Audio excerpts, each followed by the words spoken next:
Hi, this is Sunil Hali. Welcome to our show, The Leading Force. 1890 marked the arrival of first Asian Indians from the subcontinent to North America, and they arrived first in Vancouver. It is a very heartening, sad note that we had to fight a battle at that time when the big ship carrying lots of Indians from there, especially from Punjab, Komagatu, Maru arrived there, and the local government would not let it dock.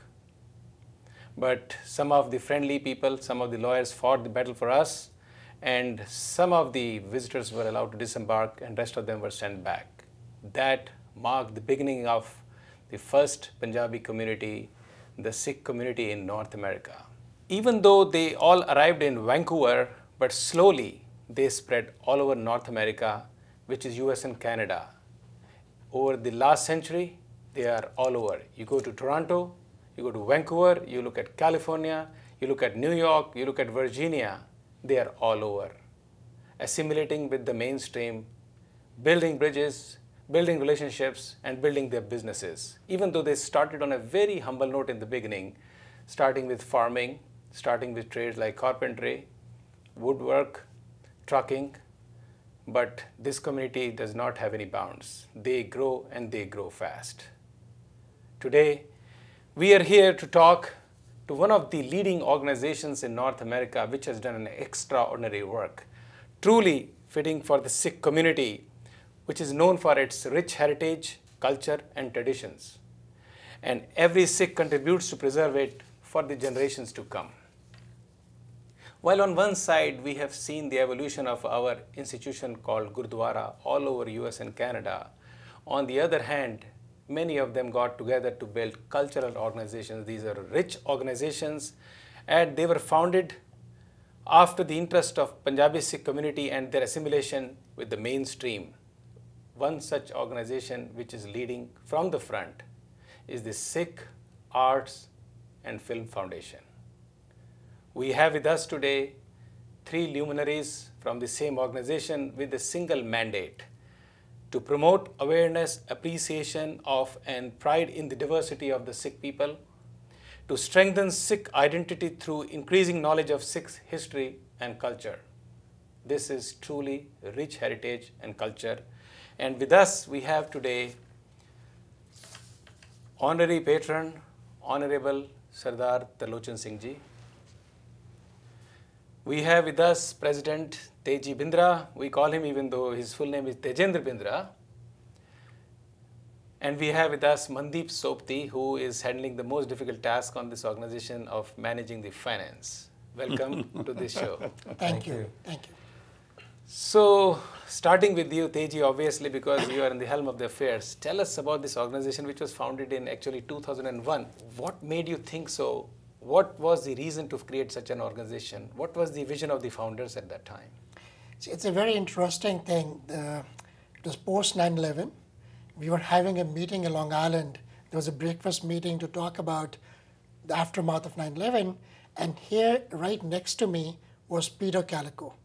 Peter Calico was the chairman of MTA, which controls all the three airports in New York: JFK, Newark, and LaGuardia, and as well as the Port Authority. And I told Peter is, by the way, Jewish.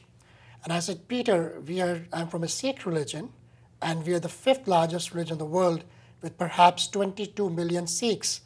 And I believe that Judaism comes next with probably 18 or 20. So we are the fifth largest religion. And he looked back and said to me, TJ, how come I never heard of it? And then I said, the fault has been ours. True. We have not been able to educate and bring an awareness of Sikhs. We are saying 20 million Sikhs and perhaps 500,000 in the United States. So what are we doing? Something has to be done. We do a tremendously great job, as you very nicely put it, in our Guru Cars, in our Gurdwara Sahibs, and people go and see our religion, practice religion, which is wonderful. But we need to come outside also. True. And participate in mainstream. We need to make people educate about Sikhs and also learn about them. So that's to answer your question. That is where the idea came around. We started something called Sikh Organization of New York, Which is nicknamed as Sony. which is nicknamed as Sony. That's right, SONY. Yeah. And we did quite a few events under that banner. But Sony happened to be a political organization. So we had to move from the political part to being culture and tradition. So then we formed Sikh Art and Film Foundation. And this is going to be our 8th year doing our International Sikh Film Festival Heritage Gala. And this year we've also added a Leadership Summit. Yep, that's wonderful, and we'll touch that part as we go along with the show. But as you said, you started on a humble note with some political mandate in 2001. Then, of course, I think it was in 2004 that the organization really took shape and you partnered with Hofstra University. That is correct. Our first film festival was in 2004, partnered with Hofstra, and also at that time was Sikh Coalition, which is one of the Sikh-based grassroots organizations here. The idea was that we wanted to bring about movies on or about Sikhs, Right. and share with our fellow Americans. No, and look, listen, there is people that you see on the road. They look different, but underneath that, they're the same. Right. So that way, you're right. 2004 was the first year we started a film festival. And then I believe the success was extraordinary, and then you partnered with the Rubin Museum in 2006, if I remember, and then was September through January festival you ran. Right. We had a major exhibition with the Rubin Museum of Art. Right. It was called I See No Stranger, Right. which was even covered by award-winning Holland Cotter of New York Times. It ran for 4.5 months, and the beauty was it is Guru Nanak saying, "Na koi Hindu, na Musliman, I see no stranger." Very And well that was the essence of the exhibition. In fact, Siddhartha Lochan Singh ji, who's here, was instrumental in making sure that there were, out of 120 artifacts, 80 came from India. So a lot of his contribution went into that. And India's ambassador, Ronald Sen, actually inaugurated the exhibition. And Mandeep, you were there right from the beginning? But I joined the foundation about 4 years ago. Okay. I was attending it, but I came on board as one of the officers about 4 years ago. And took on the most difficult task of the finance part of it. Well, I do some finance. I think I've got my fingers in everything at this point. Now, so I'm true. coordinating everything. Yeah, once you are running finance, obviously that is how you manage everything. Most of the times, these non-profit organizations' biggest challenge is always about funding. The dream is here and the money is here. And continuously, as you see under the recession, there is a challenge to bring up money. How do you manage this? I think there's a little more dynamics that go into that. Yes, it is a challenge, not just because it's a recession, but also the fact that the organization is growing and Sikhs are still being recognized. So it's hard for us to go and say, well, we're a Sikh organization, we need donations from corporate donors. And also within community, so far the support's been within community, but it's all mostly friends and people that we know. And I think our community also has to come around and learn a little bit, because so far, the older generation, the only way they want to make it work is they think the only donation you can do is go to the Gurdwara and give it. So I think they are also on a learning curve. So yeah, it's a little bit of a challenge, but we're getting around and we are making inroads. So you're looking for your own Bill Gates and Warren Buffett who can come up with some Absolutely, absolutely. One of these days, they will come in and we can find our own Bill Gates and Warren Buffett, and they can take over, because community has been supporting it for a while. Well, we have been Mr. Kapani, who donated huge sum of money at one time, and he is also on your board. So have you never looked at him as our Mr. Warren Buffett? We've tried to reach out to him, but we also understand he's also running a huge foundation of his own, and he does come and join us for the festival every year and the gala on his own expense, and we're glad to have him on board. Sure. We are very happy and thrilled. He makes so many other contributions to the festival, bringing people, luminaries out here, and because he's been around for a long time, so his connection, his Rolodex is pretty big. Absolutely. So, those contacts work. And yeah. Now we talk about this big organization. What does it look like? You have a 3-day annual event, which is huge in the New York City. What is the organization? Actually, it's a 4-day event. We had a children's film festival on the 8th. Okay. And then we have the leadership summit, and then we'll have the premiere and the film festival. We'll come back to that gala. more in detail. And the organization is basically, we have our president, and then we have our patrons. But really, the people who are running it is the chairs, and one is the gala chair, who's Harmeet, and the most important is Film Festival Chair, who's Paul Jorer. I'm the finance chair, and we have a great coordinators as far as volunteers are concerned. Our media and marketing coordinators, and the writers and all that. So we have a huge organization. We have a team of almost 45 people who put in their heart and soul. And I'm sure these are volunteers. They're all volunteers. Everybody's volunteer, and they all volunteer their time. And when it comes to this time, there's a huge demand on their time because this is a huge event. It covers 4 to 5 days. In all, if you look at everything, the total amount of people who are going to attend all the events is going to be over 1,500. So, logistically, it's a huge challenge, not only to accommodate them, to feed them, to make sure they come in and leave happy. Our main focus is not just that they come in and experience. We want to make sure everybody who leaves, he leaves happy, or he or she, so they come back next year. Yep. And TJ, thank God, he's always there every step of the way, and he's got his hands in everything, so he's making sure that all the I's are dotted and T's are crossed. So, yeah. So that brings me back to you, Teji.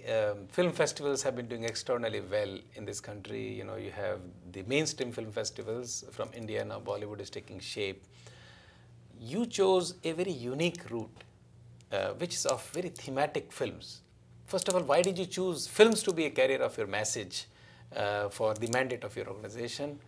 There's a saying of a picture conveys 1,000 words. So therein lies the answer, because we feel that through the medium of films and art, you can reach people in a very interesting manner and have an impact on them. So obviously that was the thought process behind it.